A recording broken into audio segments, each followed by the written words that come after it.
Você confiaria num juiz que é a própria vítima do caso envolvendo o 8 de janeiro?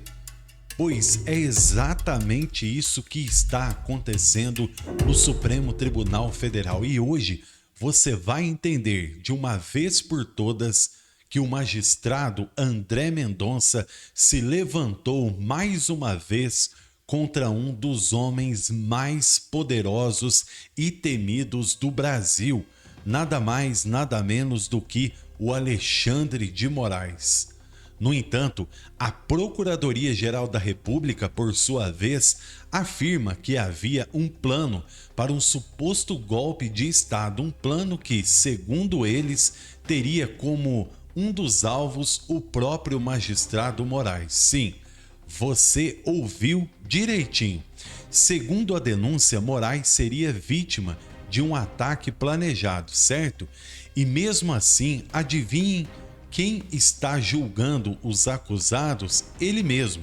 É o que o André Mendonça acaba de colocar às claras aqui e entregando para nós mais uma vez uma denúncia bombástica. E aqui no canal, direto no assunto, eu peço para que você tenha muita atenção e permaneça até o final, por gentileza, para saber junto comigo essa aberração de circo que tem chegado, inclusive nos Estados Unidos, como uma ameaça muito grave. O que acontece? Num movimento de coragem e lucidez raramente visto nos tribunais superiores do Brasil, o magistrado André Mendonça então se levanta da mesa contra o avanço autoritário do próprio colega de toga, o Moraes, em meio ao processo que tenta pintar patriotas como, entre aspas, golpistas. Mendonça foi claro: quem é apontado como vítima não pode ser o juiz do próprio caso. Isso, inclusive, tem repercutido sim dentro do Supremo Tribunal Federal, e agora o André Mendonça precisa muito da nossa voz. Por quê? E o que fez o magistrado Moraes em ver a reação do colega? Ignorou, sim, os princípios básicos da imparcialidade e continuou comandando os julgamentos como se fosse o dono da própria justiça. O voto de Mendonça, embora vencido na prática, é um grito de socorro e alerta. Ele se baseou na legislação brasileira, no bom senso e na moralidade que há muito tempo foram varridos das altas cortes, principalmente aqui do Brasil. Segundo a Procuradoria-Geral da República, vai ouvindo aí, Moraes seria um dos alvos de um suposto plano de golpe, algo que nós estamos cansados de saber, mas aqui que vem o André Mendonça. Abre aspas, ao contestar que o eminente ministro arguido sofreria direta imperialidade ou consequências graves de tragédias como prisão ou até mesmo sua morte, se os relatos intentos dos investigados fossem levados a cabo, parece-me presente a condição de diretamente interessado, tal como exigido pelo artigo 252 do CPP. Isso significa o quê? Moraes não é apenas relator, é parte interessada, é potencial vítima, é juiz, acusador e carrasco ao mesmo tempo. Por quê? Ainda tem audácia de manter-se no julgamento como se fosse um ato de normalidade. Informa aqui isso que o André Mendonça despachou. O magistrado Moraes, colega de toga, tendo todas essas denúncias contra eles, ainda mais um suposto esquema para poder dar cabo de sua vida, jamais ele poderia ser o juiz que também julga o caso, porque ele é a vítima, é o que a lei não permite. No entanto, não é só o André Mendonça que agora bate de frente com isso, não. Faz tempo que juristas renomados, a própria Ordem dos Advogados do Brasil, advogados conceituados batem de frente, juristas renomados e por aí vai. A situação se torna ainda mais escandalosa ao lembrarmos que a defesa, por exemplo, de Felipe Martins, ex-assessor do capitão, tentou impedir Moraes, Zanin e até o próprio Flávio Dino de atuarem nesse processo, alegando falta, gente, de imparcialidade. Mas como já era de se esperar, Barroso, atual presidente da corte, tratou de enterrar a arguição de suspeição num claro sinal de que o Supremo virou uma trincheira política. Ou nós estamos falando alguma bobeira aqui?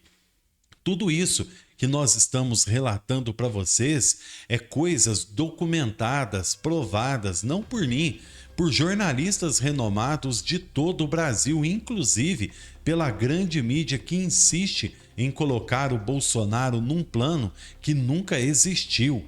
A situação se torna ainda mais escandalosa ao caso que envolve Zanin, Flávio Dino e o Barroso. E quando a defesa insistiu de Felipe Martins, foram novamente ignorados.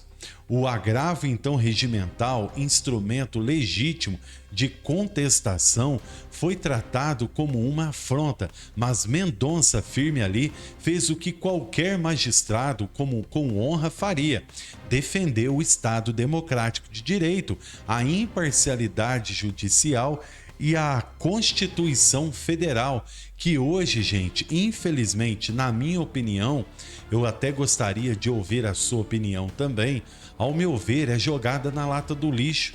Assim como falou ali na Paulista, governadores, parlamentares, o próprio capitão e até o pastor Silas Malafaia. A corte, ela precisa fazer valer a lei, a Constituição Federal. Se palavra contra palavra não é prova, isso não poderia caracterizar algo tão gravíssimo como vem acontecendo. Por exemplo, as delações do ex-ajudante de ordens, o Mauro Cid, é algo que deveria ser enterrado, porque ele se contradiz em todas as suas delações, desde a primeira até a última, se contradizendo em tudo que fala. Então, como que nós vamos acreditar em algo sem prova? Como esperar justiça quando quem julga tem sede de revanche, é a vítima, é o acusador, é o investigador? Por isso que o André Mendonça, o magistrado André Mendonça, mais uma vez hoje, em uma notícia verdadeira, se agiganta em defesa da Constituição Federal, em defesa dos princípios básicos, dos valores da família, do cristianismo. E é nessa luta, é nessa pegada que nós estamos aqui mostrando para vocês.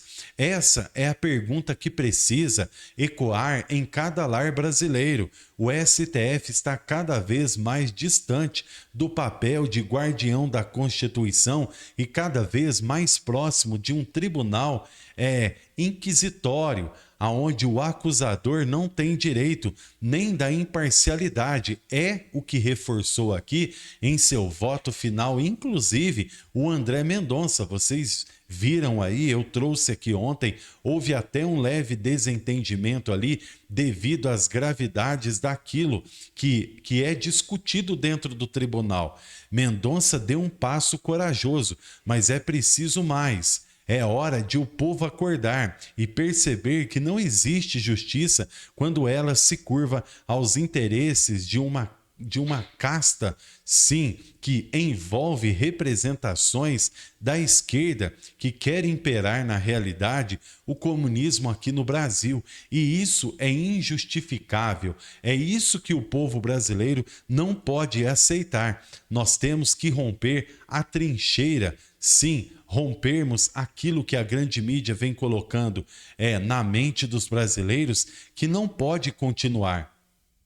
O ministro arguido sofreria direta e imediata consequências graves, até mesmo morte, caso o os investigados aí fosse levado então à verdade de que as ameaças tivessem acontecido. Mendonça, inclusive, citou o Código de Processo Penal, o artigo 252, inciso 4º, que proíbe que um juiz atue no processo quando tem interesse direto no resultado.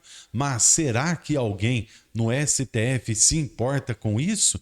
É isso daqui que nós estamos trazendo para vocês aqui e colocando às claras para que não haja dúvidas das veracidades das informações tragas aqui, um bate-bola e uma verdade envolvendo o que o André Mendonça decidiu hoje. Então temos que respeitar a Constituição, ela é acima de tudo e nós vamos continuar aqui. Que Deus abençoe a sua casa, a sua vida, a sua família. Fábio Alvarenga, logo nós voltaremos aqui com novas informações. Fiquem todos com Deus, um forte abraço e até mais.